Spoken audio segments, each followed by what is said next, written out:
Thank you so much for coming out this afternoon, and let me wish everybody, from my family to yours, a very happy holiday season and a wonderful new year. And let me thank Diane for that very nice introduction. Let me say a few words about our campaign and what kind of makes it unique. I love the state of Vermont, and I am extremely proud to be Vermont's senator. And I would not have run for President of the United States unless, in my heart of hearts, I did not believe that the times, the crises that we face as a nation today are so extraordinary that establishment politics and establishment economics just are not enough.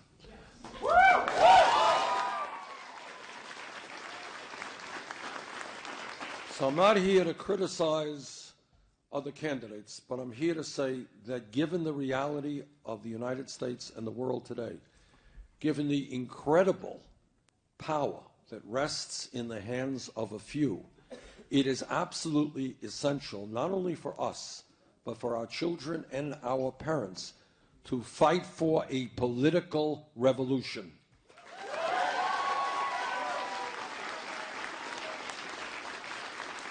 And what that revolution says at the end of the day is that we need in America to have a government which represents all of us and not just a handful of billionaires.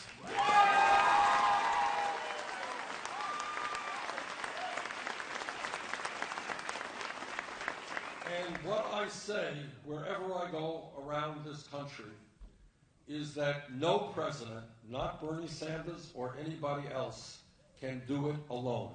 So I'm here to ask not only for your help in the Iowa caucus, not only to help me get the Democratic nomination, but I will need your help the day after the election. And the reason for that, and no other candidate for president will tell you this, but the reason for that is that the people who control our country, corporate America, Wall Street, the corporate media, large campaign donors, are so powerful that the only way we can effectively take them on is when millions of people stand up, get engaged in the political process in a way that we have not seen for a very, very long time.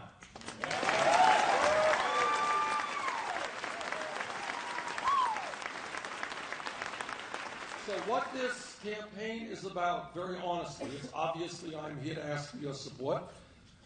I want your help to elect me as president, but that's only half the story. What we need is a political revolution to transform our nation. It's not a question of electing somebody as president. It is a question of transforming our economy and transforming our political life, transforming our environmental policies. And that's what we have got to do together. That's what this campaign is about.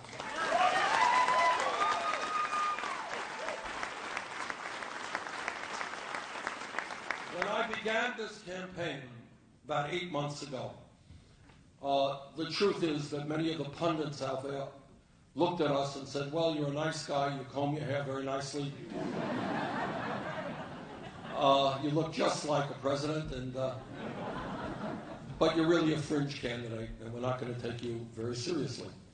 But then, over the months, things began to change. We went around the country, and we have spoken to, listen to this, over 400,000 people all over America who have come out to meetings like this. In the state of Iowa, we have now spoken to about 33,000 people who are filling up rooms like this all over the state of Iowa. Same story in New Hampshire, same story in Nevada. And it turns out that the idea of a political revolution, it turns out that the idea that people are sick and tired of working longer hours for lower wages and seeing almost all of the new income and wealth going to the top 1%, it turns out that people all over this country are saying, enough is enough, things have got to change. You know, if you're going to run a serious national campaign, you're going to need to raise tens and tens of millions of dollars. That's the way it is, and that's true. And the only way, they said, that you could raise that kind of money is to have a super PAC and get money from millionaires and billionaires. Well, it turns out I don't represent the billionaire class. I don't represent corporate America, and we decided we did not want their money. We were going to do it without a super PAC.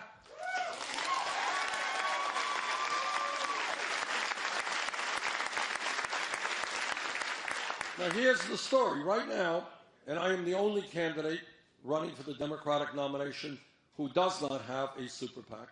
And it turns out that of almost all of the campaigns, Democrat or Republican, super PACs end up raising more money than the candidates do themselves.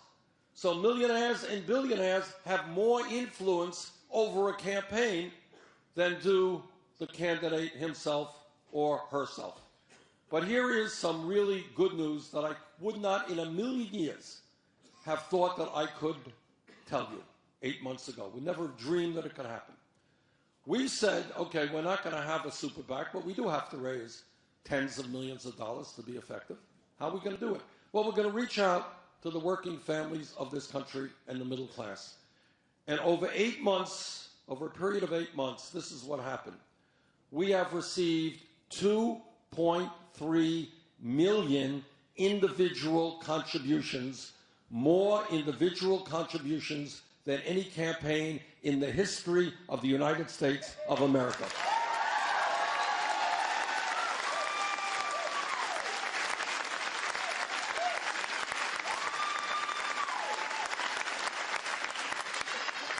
And almost 1 million Americans have made those contributions. And here's what really blows me away and which I'm really proud of. The average contribution is less than $30. In other words, what we are showing in this day and age, where politics is dominated by millionaires and billionaires, that we can in fact run a strong and I believe winning campaign without asking millionaires and billionaires for a nickel and not having a super PAC. That's something I'm pretty proud of.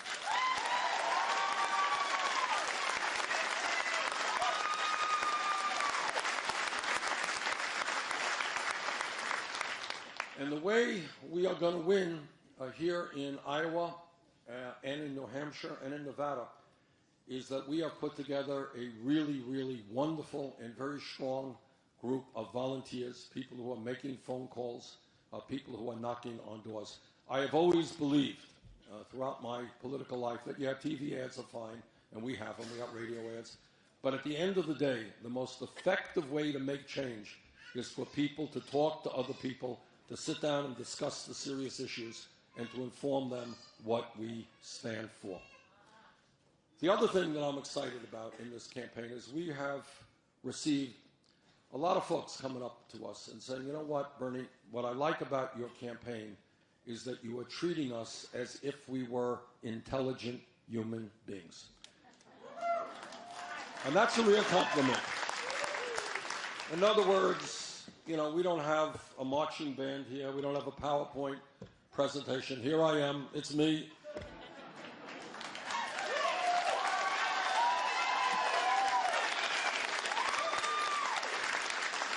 And what we do throughout Iowa and throughout other states is we simply talk about the most important issues facing the country. And on that subject, let me begin by saying that I hope very much you understand that what you see on television tonight, or what's on the front pages of the papers, are not necessarily the most important issues. That the only people who can determine what's most important is you. You. What's going on in your lives? What are your dreams? What are your problems? And what we're trying to do in this campaign is to listen to the American people, try to understand what the issues are that are on their hearts and minds, put them out on the table, and come up with real solutions to those problems. Now, you would think that that is a pretty simple approach. But there are people who approach politics in a very different way. You have people like Donald Trump. You have people like Donald Trump who essentially are playing off the fears and anxieties of the American people and coming up with dishonest, scapegoating solutions. So all over this country, people are justifiably angry. Just talked to a young man in this community who may lose his job in a couple of months because his plant is shutting down. I just talked a couple of days ago to a single mom, early 30s, with a child of 5 years of age who's making $10.45 an hour and is scared to death about how she and her children will survive. I've talked to senior citizens all over this country who cannot make it on $12,000 or $13,000 a year Social Security. I've talked to young people who are graduated college who can't find jobs commensurate with their education and who are burdened very heavily with outrageously high student debt. I've talked to single moms and dads who go to work every day knowing that their kids are not in the quality child care or pre-K programs that they desperately want. That's what I see all over this country, a middle class which is disappearing, 47 million people living in poverty, many of whom wondering how they're going to pay the electric bill, how they're going to put gas in the car to get to work, knowing that if they don't get to work, they're going to lose their jobs and be in even worse shape than they are today. Half of the older workers in this country, people 55 years of age and older, do not have any savings, any money put aside for retirement. How would you like to be 55 years of age without a nickel in the bank as you move toward retirement? Millions of people, at least one in this room, is in that boat today. In America today, I talk to people who say, Bernie, I have health insurance, but I got a $5,000 deductible, and it doesn't do me any good because when I get sick, I can't afford to go to the doctor. I talk to people who tell me, yeah, the doctor wrote me out a prescription.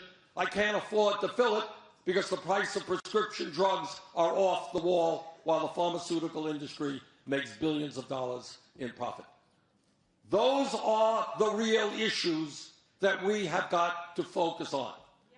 And what I will tell you is that every problem that we have is caused by human decisions, bad decisions, and working together, coming up with good solutions, we can, in fact, address those issues.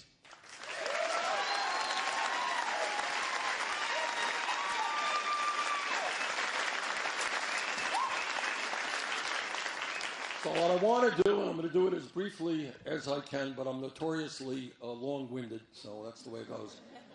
I'm going to tick off some of the issues, and then we'll open it up for your questions and your comments. Issue number one.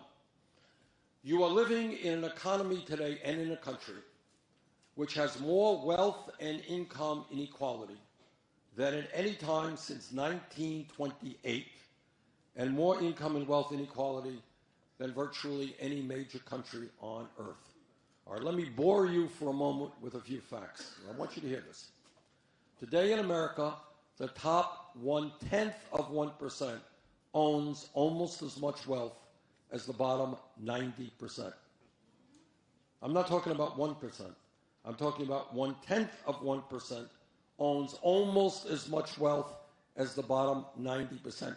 Today in America, the 20 wealthiest people, front row here, own more wealth, probably not these guys, own more wealth than the bottom half of America, 150 million people. Today in America, one family, the Walton family of Walmart, owns more wealth than the bottom 40% of the American people. That level of income and wealth inequality is grotesque, it is immoral, It is unsustainable, and together we are going to change that.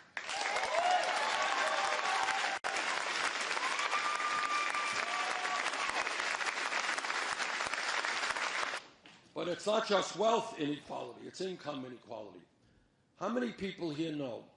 How many people here know that in the United States of America, our people today are working the longest hours of any people in the industrialized world? Do you all know that? Japanese are very hard workers. We work longer hours than the Japanese. In my state, I'm sure it's true here in Iowa, you got whole lots of people not working one job, they're working two jobs, maybe three jobs, trying to cobble together some income and some health care. So while you got mom out working, and you got dad out working, and you got the teenagers out working, it turns out that 58% of all new income created today, 58%, is going to the top 1%. Got that? Over half of the new income goes to the top 1%. Bottom line is, my friends, we are living with a rigged economy. A rigged economy. Working people work longer hours for low wages, and yet almost all new income and wealth are going to the people on top. So here is my radical idea. You ready for a radical idea? How about creating an economy that works for working families and the middle class, not just a handful of billionaires?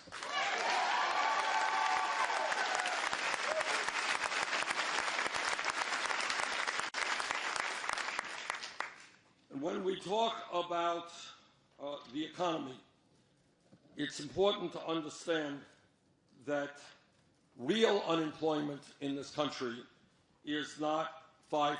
That's official unemployment. Anyone know the difference between official unemployment and real unemployment? What's the difference? That's right. Real unemployment includes those who have given up looking for work and also part-time workers. Okay? So you got millions of people who want to work full-time, can't find full-time jobs. Add that together, you got about 10% of the workforce unemployed. 10%, not 5%.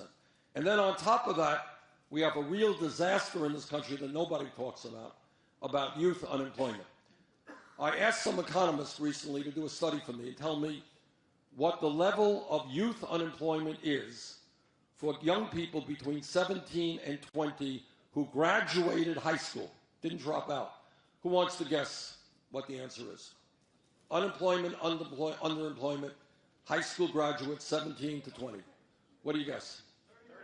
30%. Close? Not quite. All right, here's what they said. For white kids, 33%. For Latino kids, 36%. African American kids, 51%.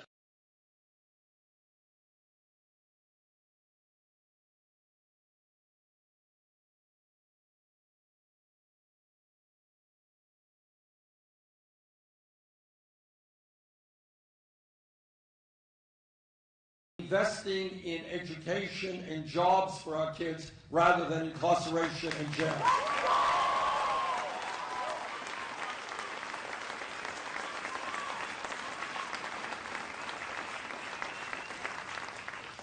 And when we talk about people working incredibly long hours, it's also important to state the obvious. And the reason why people work such long hours is that wages in our country are much too low.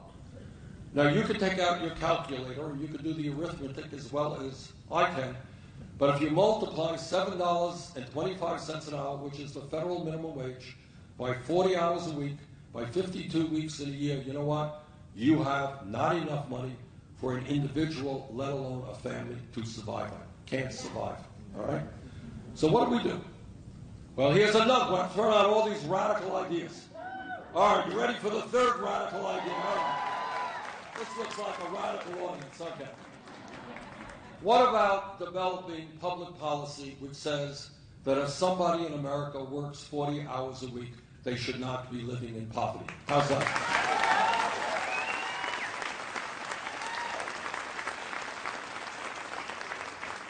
And what that means, among other things, it means raising the minimum wage to a living wage, which in my view is $15 an hour over the next several years.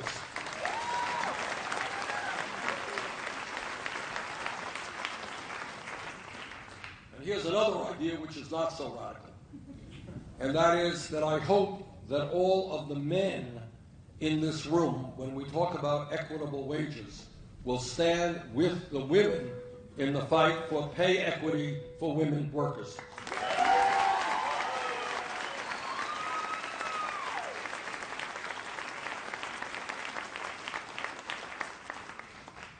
My wife Jane and I, and she will be coming to Iowa very shortly, and has been here on many occasions.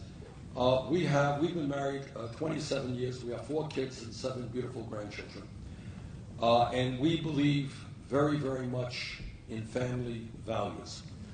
But our family values are very different than the family values of many of my Republican colleagues who are running around the state of Iowa. And what my Republican colleagues talk about when they discuss family values is their belief that no woman in Iowa or in the United States of America should have the right to control her own body. I disagree.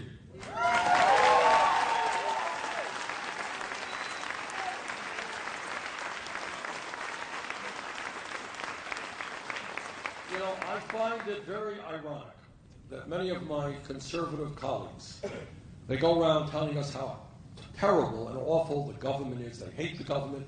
They want to get the government off the backs of the people.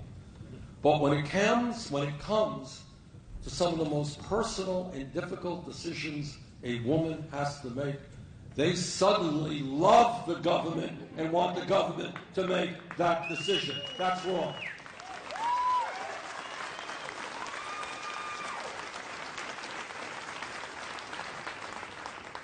And when my Republican colleagues talk about family values, they are also talking about their view that our gay brothers and sisters should not have the right to get married. I disagree.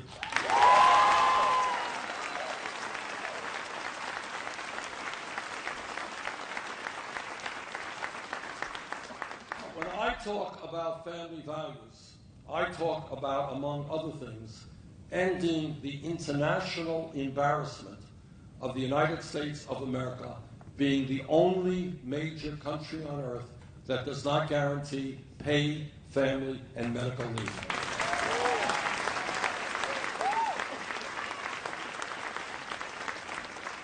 So here's what's happening, and like maybe people want to jump in, maybe some women, mothers want to jump in on this one. But what happens today is if you give birth in Iowa or Vermont, and you're working class, and you're low income, and you don't have a lot of money, what happens to that mom? What is she forced to do? Forced to go back to work. So what can happen is a mom gives birth a week later, 2 weeks later, she is forced to be separated from her baby in the most important period of that baby's life. It's true. And that mom has got to go back to work to earn money to take care of the families. In my view, the United States should join the rest of the industrialized world and guarantee at least 3 months of paid family and medical leave.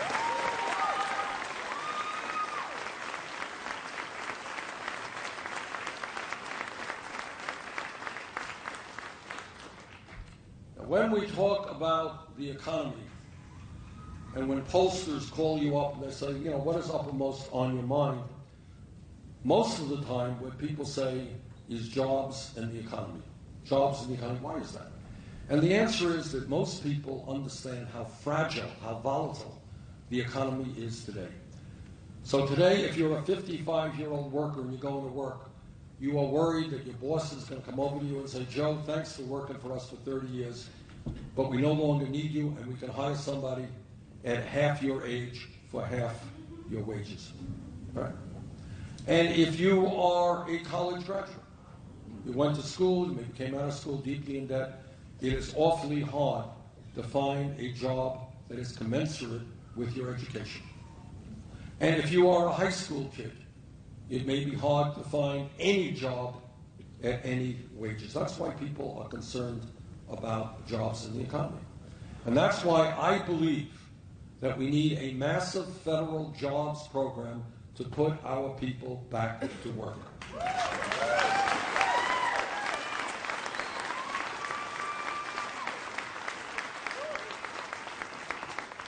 In my view, we should be hiring teachers, not firing teachers.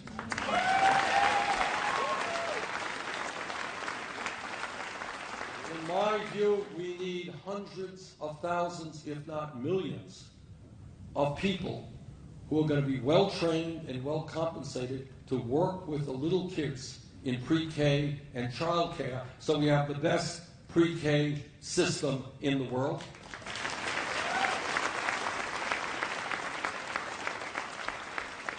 And perhaps most importantly, in terms of creating jobs, we have today an infrastructure.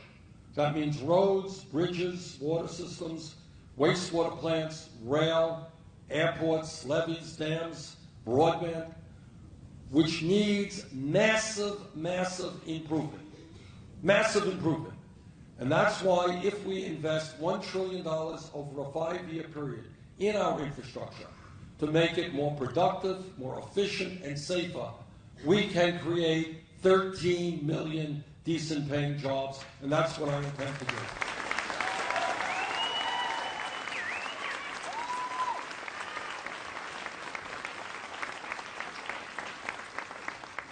But when we talk about jobs, it's not just creating new jobs. That's important. It is also preventing the loss of millions of decent-paying jobs because of disastrous trade policies.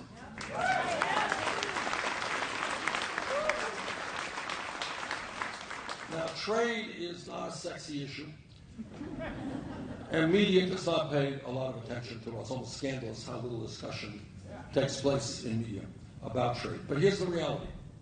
Since 2001 in this country, our nation has lost some 60,000 factories. Not all of that is attributable to trade, but a lot of it is. Corporations write trade policies, and you're looking at a guy who voted against NAFTA, against CAFTA, against PNZR with China.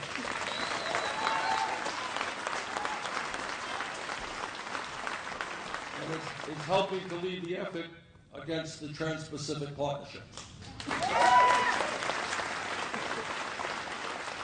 But what our trade policies have been about is corporate America saying, why do I want to pay somebody $20, $25 an hour in Iowa or in Vermont when I can shut the plant down, go to China, go to Vietnam, go to Mexico, and pay people a tiny fraction of that, and then bring my products back into America?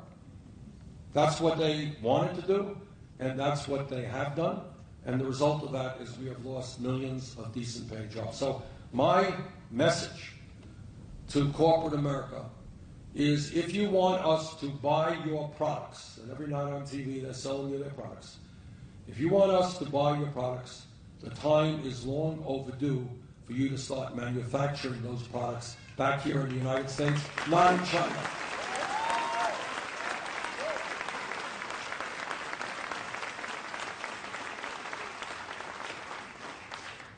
When we talk about the economy, there is an elephant in the room that very rarely gets the attention that it deserves. And that has to do with the greed and the recklessness and illegal behavior of Wall Street. Now,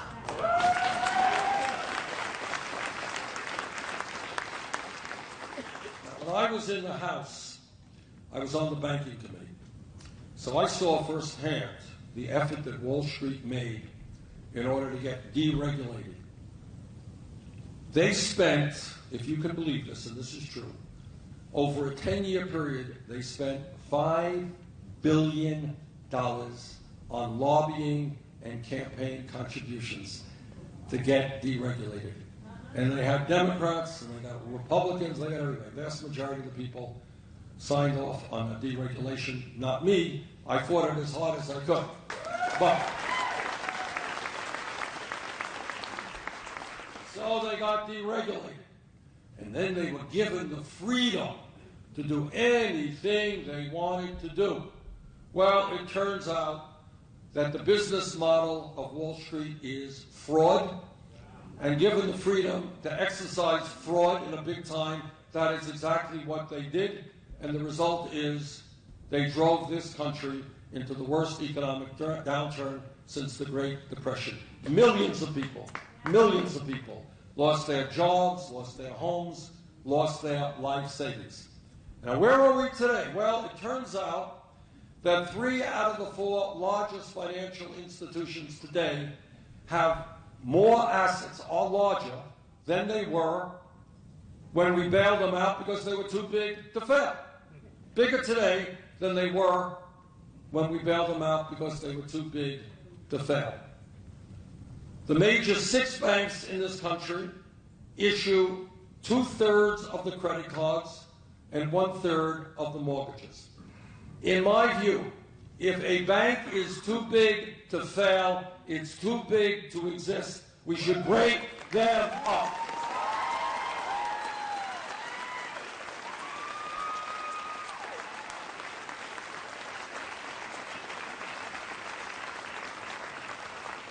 And here's something else that should tell you a lot about the nature of American society today. Over the last many decades, millions of people have received police records for possessing marijuana. That's a fact. And yet, and many of those lives have been really impacted because it's hard to go out and get a job if you have a police record. And yet, not one CEO of a major financial institution whose greed and illegal behavior helped destroy our economy, not one of them has a police record. So it turns out that not only are large banks too big to fail, but the bankers are too big to jail. That's got to change.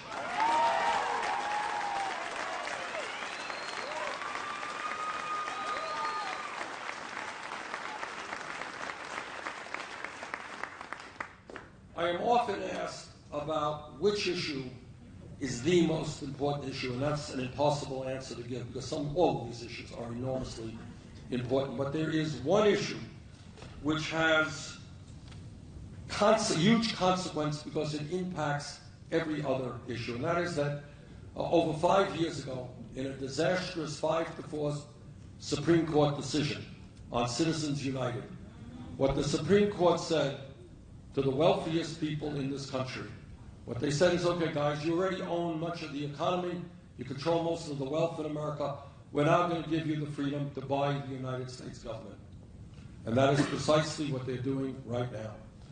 You have groups like the Koch brothers and a handful of other billionaires who now have set up a political organization that is significantly more powerful than the Republican Party. Second wealthiest family in America. They are prepared to spend up to $900 million electing candidates who will protect the wealthy and the powerful. When you have a handful of billionaires spending more money than either of our major political parties, my friends, you are not living in a democracy, you are living in an oligarchy, and we have got to stop that.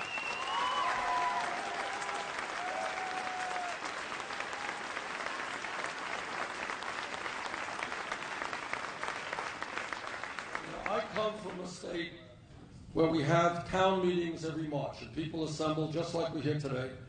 People yell and argue about how much they want to spend on the schools and how much on the roads and everything else. And at the end of the day, everybody in that room gets one vote. And that, to me, is what democracy is about. I don't care what your political views are. You get one vote. Billionaires should not be able to buy elections. We have got to overturn Citizens United, and I intend to do that.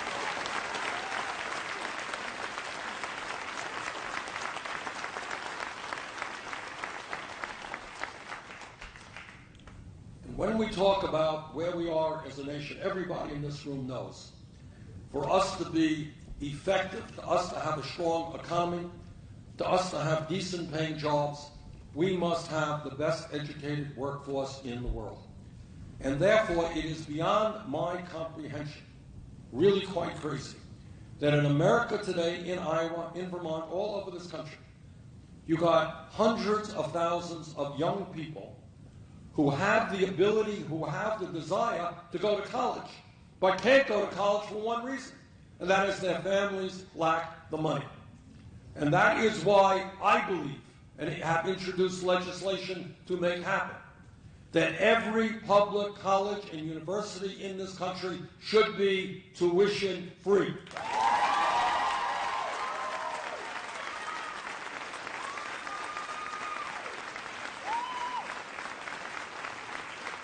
Now, some people say, wow, that's really a radical idea. And it's not a radical idea.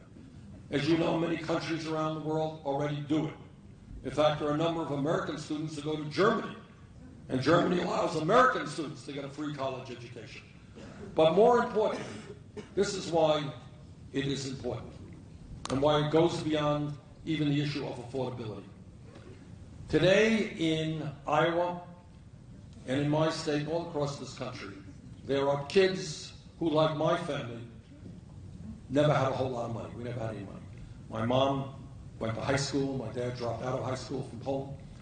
And when you live and grow up in a family where your parents have never went to college, often you associate with other families whose parents have never went to college. And what happens is that when you're in the 6th grade and you don't know anybody who went to college, you think that college is as likely for you as going to the moon. It's not who you are.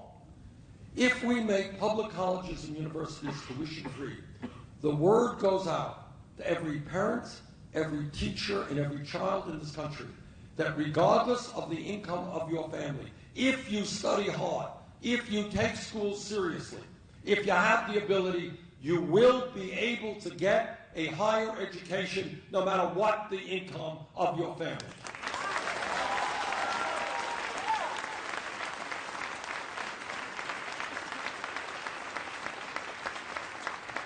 And that, my friends, is revolutionary, giving hope to kids who today do not have that hope. And let me touch on another higher ed issue. Anybody in this room dealing with student debt? Oh, okay. Anybody want to volunteer what their interest rates are on that debt? 6.8. 6.8? So, 9.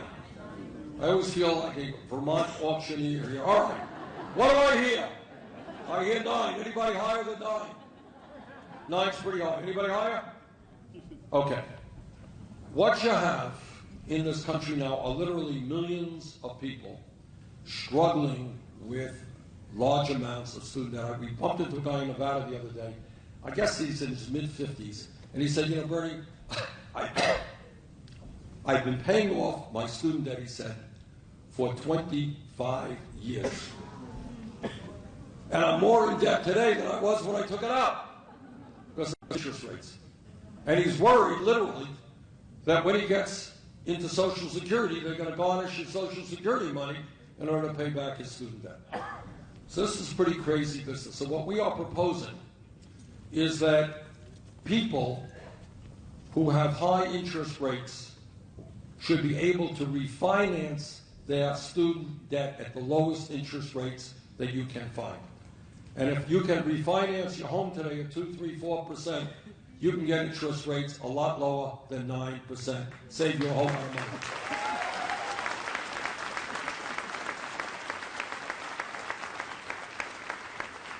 Well, when I make this proposal, a lot of people say, hey, Bernie, sounds like a great idea.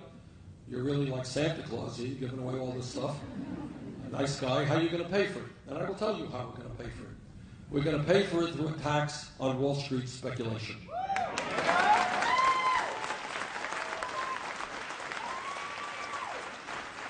When Wall Street collapsed, they went to the middle class of this country and they said, oh, please, bail us out. Well, Wall Street's doing fine right now. Now it is their turn to help the middle class of this country.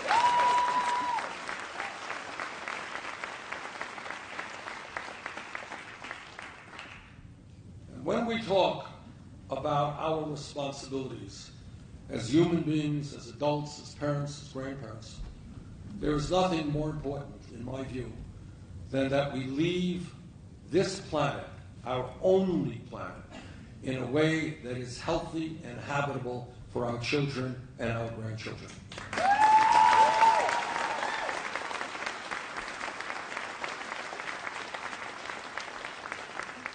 So let me tell you what I think most of you already know, and that is that climate change is real, it is caused by human activity, it is already causing devastating problems, and what the scientists tell us, if we do not get our act together in a very short period of time, this planet will be in serious trouble with the temperature of our planet rising between 5 and 10 degrees Fahrenheit by the end of this century, with cataclysmic impact. In my view, we have a moral responsibility to lead the world in working with China, Russia, India, countries all over the world, in transforming our energy system away from fossil fuel to energy efficiency and sustainable energy.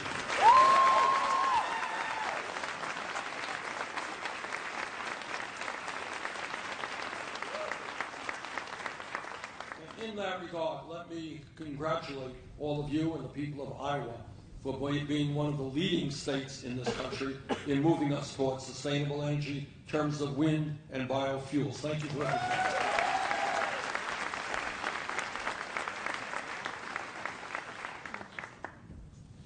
Question. You ready for a question? How many countries are there in the world, major countries, wealthy countries, that do not guarantee health care to all people? And which country might that be? All right, good, smart group. Okay.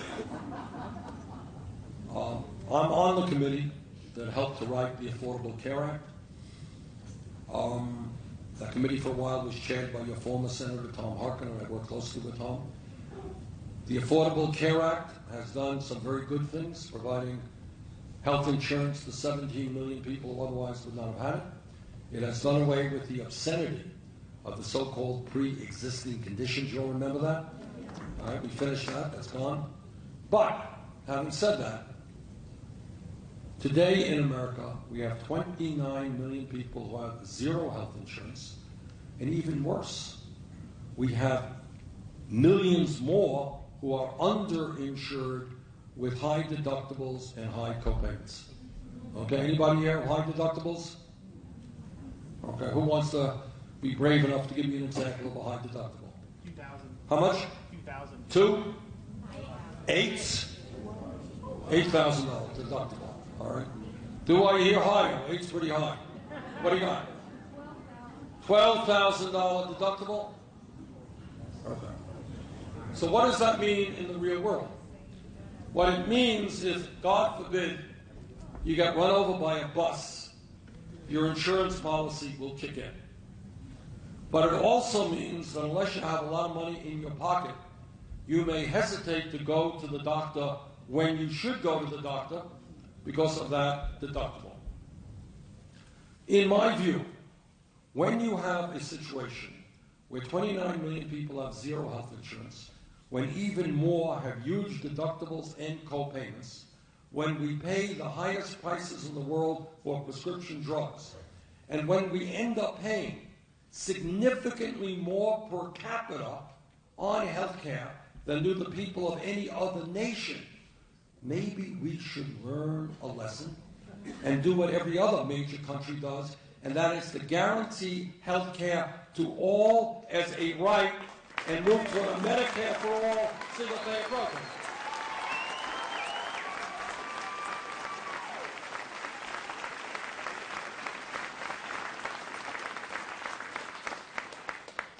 We spend almost 3 times as much per person as the British do for their National Health Service, which guarantees health care to all people. We spend 50% more than the French, who guarantee health care to all their people, significantly more than the Canadians, who guarantee health care to all of their people. I believe that a Medicare for all single-payer program will provide quality care to all of our people and save middle-class families thousands of dollars a year. And that's the direction I believe we should go.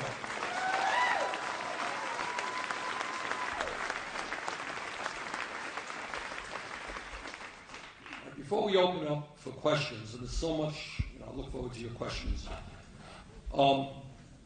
There's an issue, obviously, that is on a lot of people's minds, and that has to do with terrorism. It has to do with what's going on in Syria. It has to do with what's going on in Iraq. It has to do with this barbaric group called ISIS. Now, I hear a lot of my Republican colleagues, they're really tough guys. Oh, my God. They give these really loud speeches. They're telling the world and just how tough they are. And they're ready to go to war and send the troops in to Syria and into Iraq. Well, let me tell you, it's not going to be their kids who are going into those wars. It'll be your kids.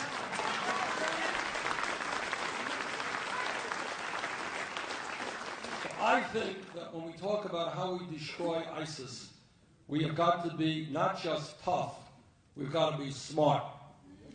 Now, if you go back to 2002, we had a very tough guy who was president, real macho guy. Okay, and he told us, he walked around in those Air Force uniforms. He's a really tough guy. Jumpsuits, the whole thing. And he told us how we had to invade Iraq.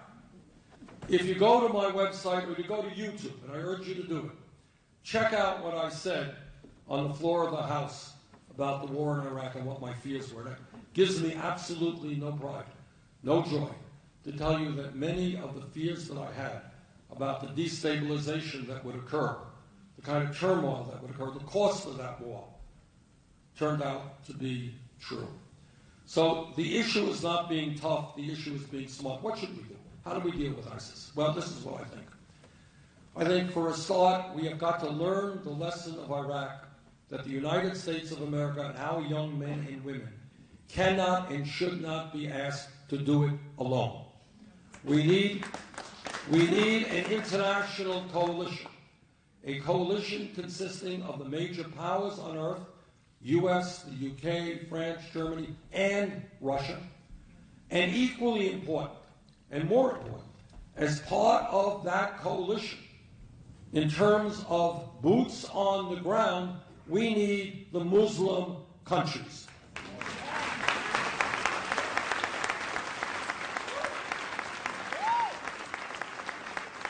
In a part of the world that has so many problems, so much ugliness, so much horror, there are very few heroes. But one of the people who is, I think, playing a very, very positive role is King Abdullah of Jordan. And this is a small country. Jordan is a tiny country which has gone beyond the call of duty, bringing in a whole lot of refugees and desperate people into their country. But significantly, this is what King Abdullah said. He said, of course terrorism is an international issue, and everybody has got to be concerned. But he said, primarily, it is a Muslim issue in terms of the fight over the soul of Islam. And the fact that you have groups like Al-Qaeda and ISIS who have hijacked Islam and made it into a barbaric and ruthless organization. And he said the only people who can effectively defeat ISIS on the ground are the Muslim nations, and I agree with what he said.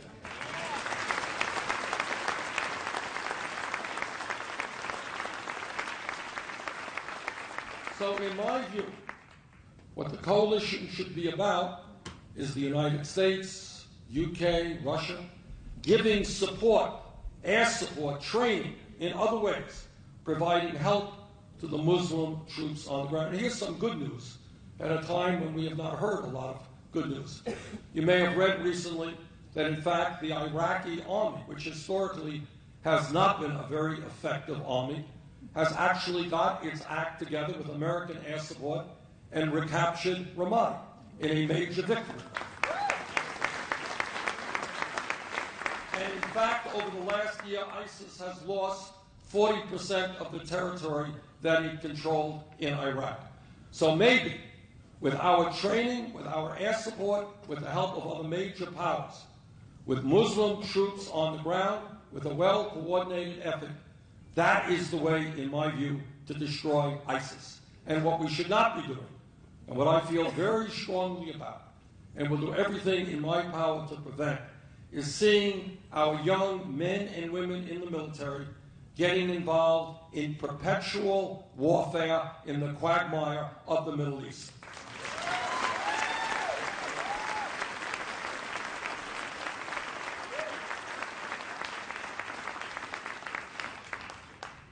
Let me conclude, then we'll open up for your questions, by saying this.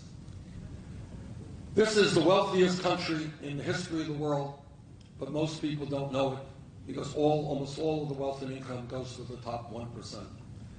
What our job is to do is to think big, not small, is to ask ourselves why in this country do we not guarantee health care to all of our people as a right? Why is it that we do not make certain that we have the best quality child care system in the world? Why is it that we don't guarantee that every person in this country has the ability and the desire, can get a higher education or get the training they need to be carpenters and plumbers and sheet metal workers? Why is it that we are not leading the world in transforming our energy system away from fossil fuel? Why is it that we're not guaranteeing every mom in this country paid family and medical leave when she has a baby? Why aren't we rebuilding our crumbling infrastructure? Why do we continue to have, by far, the highest rate of childhood poverty of any major country on earth, while at the same time we are seeing a proliferation of millionaires and billionaires? I believe from the bottom of my heart that if we do not let the Trumps of the world and others divide us up by race, divide us up whether we're gay or we're straight, divide us up whether we were born in the United States or born someplace else, divide us up whether we're men or whether we're women. If we can stand together, there is nothing that we cannot accomplish, and that is what this campaign is about. Thank you.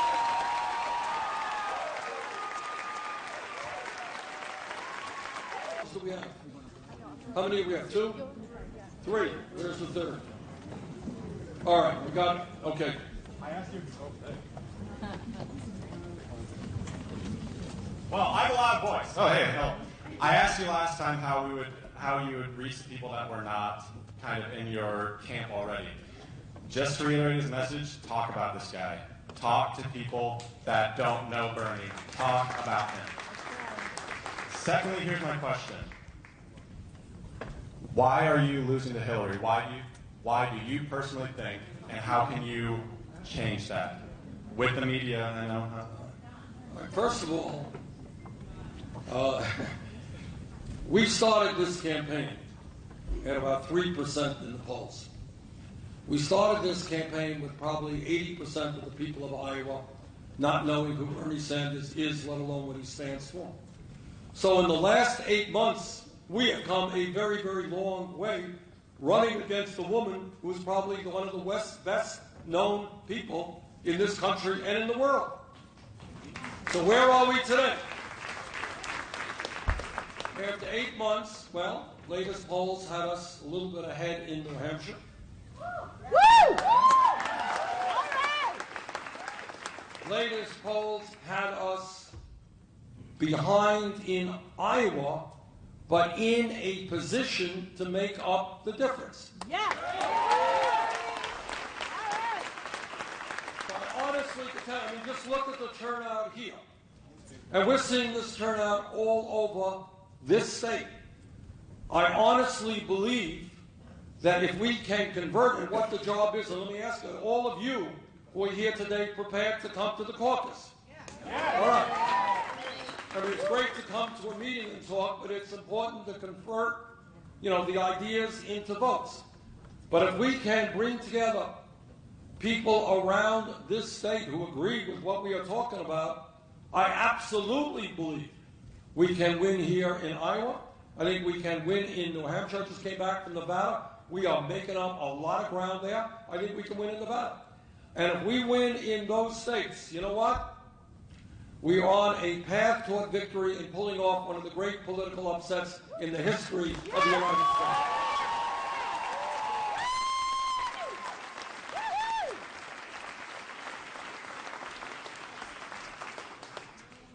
Welcome.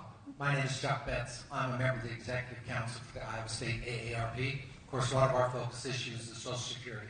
We're familiar with some of the things that you have proposed for Social Security and keeping it strong for future generations. Can you give a few specifics about what you're proposing? Sure. Thank you very much. Thank you. Many of my Republican colleagues go about misrepresenting, I'm using a nice word, I'm not using the L word here, misrepresenting the reality of Social Security. What they say is, and try to convince the young people, they say, Social Security is going broke, it's not going to be there for you. And then the other thing they say is, well, you know, we have a large national debt, we have a $450 billion deficit. Hey, we just can't afford Social Security, we're going to have to cut benefits, right?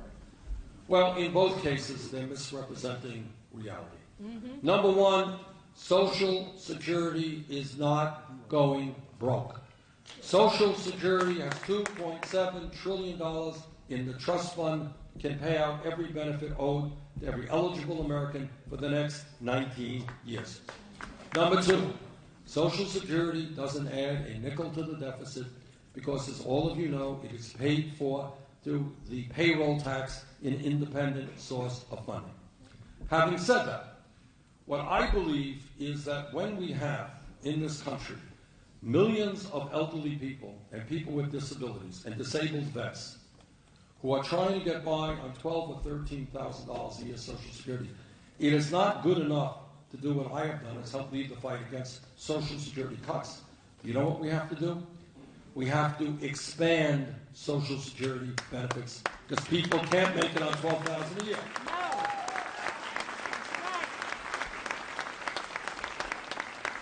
So how do we do it? Well, it is pretty simple. At a time when the wealthiest people are becoming much wealthier, and many of them are paying an effective tax rate lower than the middle class, what we are going to do is lift the cap on taxable income. Yes. Right now, you got somebody making $5 million, somebody making $118,000. They both contribute the same amount into Social Security. You lift that cap, you can start at $250,000. If you do that, as our legislation does, we will extend the life of Social Security for another 50 years and significantly expand benefits, especially for those who need it the most.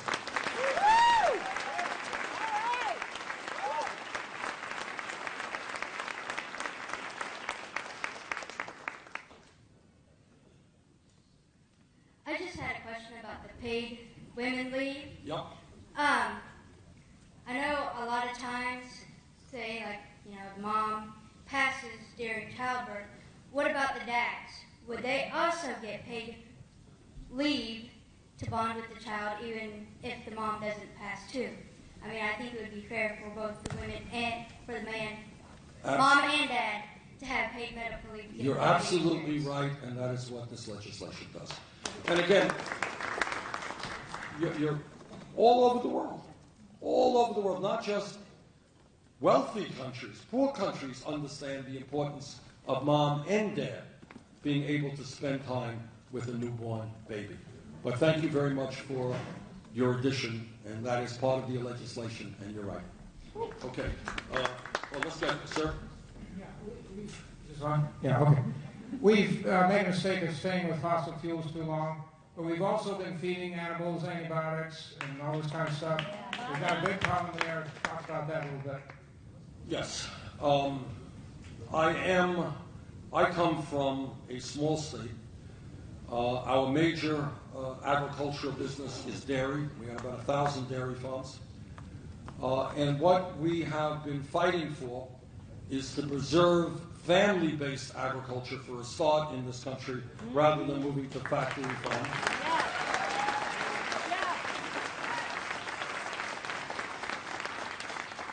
I think increasingly, for a large number of reasons, people are concerned about the quality of the food that they're eating and what's in the food. So, number one, I think instead of supporting factory farming, We should try to do our best supporting organic farming. Not every farmer can or wants to go organic. Well, I will tell you, in my state now, about 20% of dairy farmers are now organic, and they're doing better than conventional dairy farmers. Second of all, several years ago, as part of the Farm Bill, I introduced an amendment that would preserve the rights of states to label GMO products. Yes. And my state of Vermont actually has led the country, gone first, in GMO labeling. So to answer your question, you're quite right. I mean, I think we're looking at an agriculture which is very dependent on pesticides and all other kinds of chemicals to fatten up animals, to make short-term profits. And I think we've got to take a very hard look at the health impacts of all of that. Okay, sir? Hello.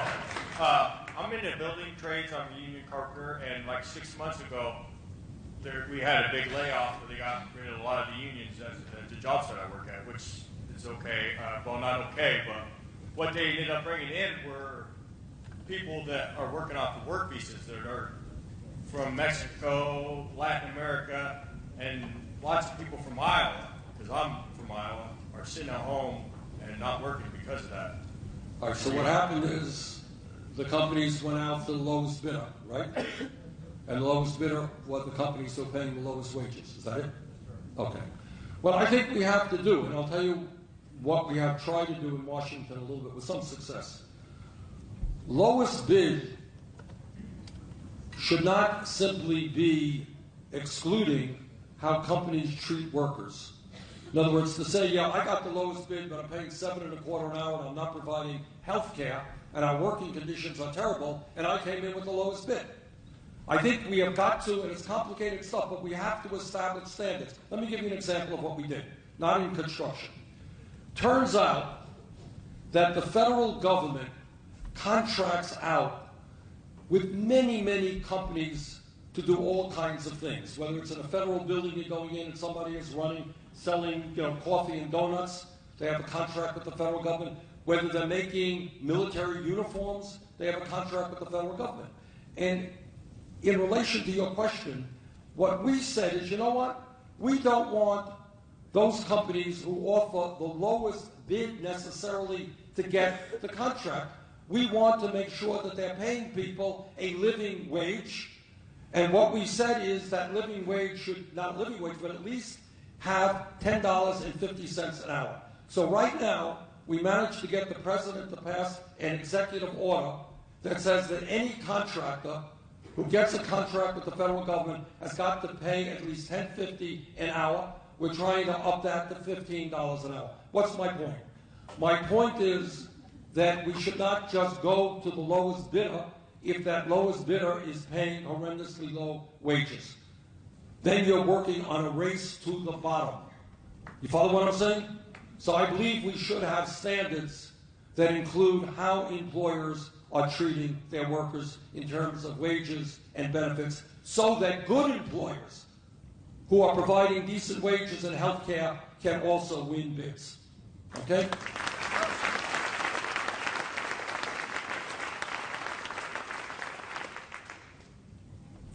Hi, my name is Esther Tweedy, and my question is about the use of eminent domain for corporate gain.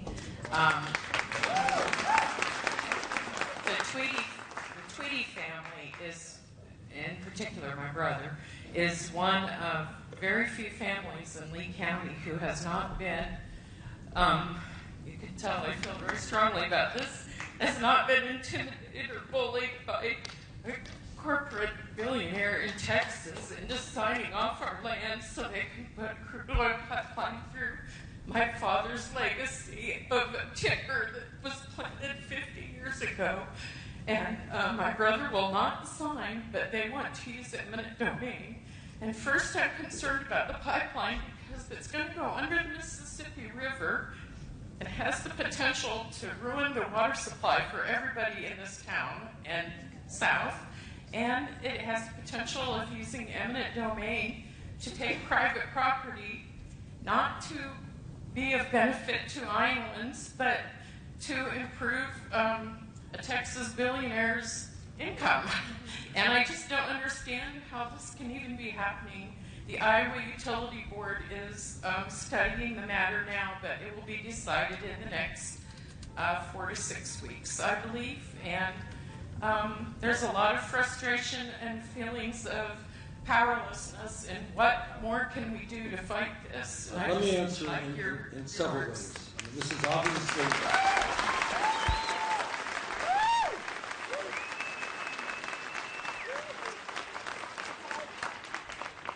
This is obviously going to be an issue settled here in Iowa, not in Washington. But let me just say this. The idea of using the power of eminent domain to increase private profits, does not make a lot of sense to me. Number two, the immediate goal, as I mentioned a moment ago, in terms of energy, is we have got to break our dependency on fossil fuel, not encourage the excavation and the transportation of more fossil fuel. So I am opposed to the Bakken pipeline in general.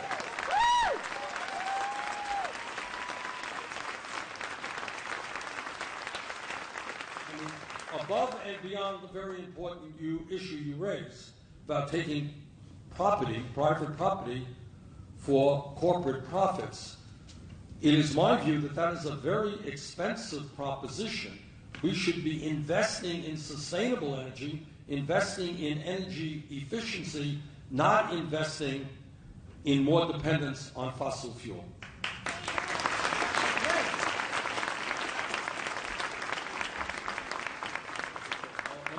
Yes, ma'am. Okay. Yeah. Hi, my name is Tim. It's wonderful to have you here and very nice to meet you. My question is pursuant to this gentleman's question about Social Security. I am 61 years old, young actually. I am a veteran and I am on Social Security disability. I make $790 a month after working 45 years. Often working 4 jobs, I find myself in this impossible situation, living twice below the rate of poverty. What are your desires and or plans to revamp Social Security so that our disabled veterans from Iraq, who actually did not get a cost of living increase this year, and we wasted $500 million on training 6 people in Syria, I find that disgraceful. What are your plans to adjust Social Security so that hardworking Americans like me, dedicated, can survive? Okay. All right. As I mentioned, you're looking at the senator who started a caucus, a group in the Senate called Defending Social Security. And when we did that, we had virtually all the Republicans and some Democrats and all of the big money interests saying, we have got to cut Social Security in one way or another. We pushed back on that, all right? Now, as I mentioned to the gentleman earlier, what we have is legislation in that would do a number of things. But bottom line is that it would expand Social Security benefits, make sure that people get more than they get today, okay? It would extend the life of Social Security, which is now 19 years of solvency, to 50 years of solvency. Number 3, I think the point you're making is about cost of living adjustments. All right? If you can believe it, there are people who think that the cost of living adjustments that seniors and disabled vets get today are too generous. Now you're laughing because the COLA this year was 0. 0. And yet what they want to do is change the formulation to make sure that seniors and disabled vets get even less. And here's what the discussion is about. How do we determine, how does the government determine cost of living adjustments, COLAs? What they do is they look at what everybody is purchasing and see how much more people are spending this year than last year, okay? So if a 20-year-old kid buys a laptop computer, that kid may be spending less this year than it cost the year before. A lot of electronic products are going down, for example, okay? What do seniors and disabled vets spend most of their money on? Is it on laptop computers? What is it on? Healthcare, prescription drugs, staying warm in the winter. Okay? Lawn tree. All right. And what we are fighting for, and is part of our legislation, is to determine a segregated index for seniors and disabled vets to look at what they are actually spending. Cost of prescription drugs are going off the wall. So seniors are spending more this year than they did last year, which may not, by the way, necessarily be the case for a 19-year-old. So we want a segregated index for seniors to really measure how much more they are spending this year as opposed to last year. And that would result, I believe, in larger COLAs than you are seeing. Okay, we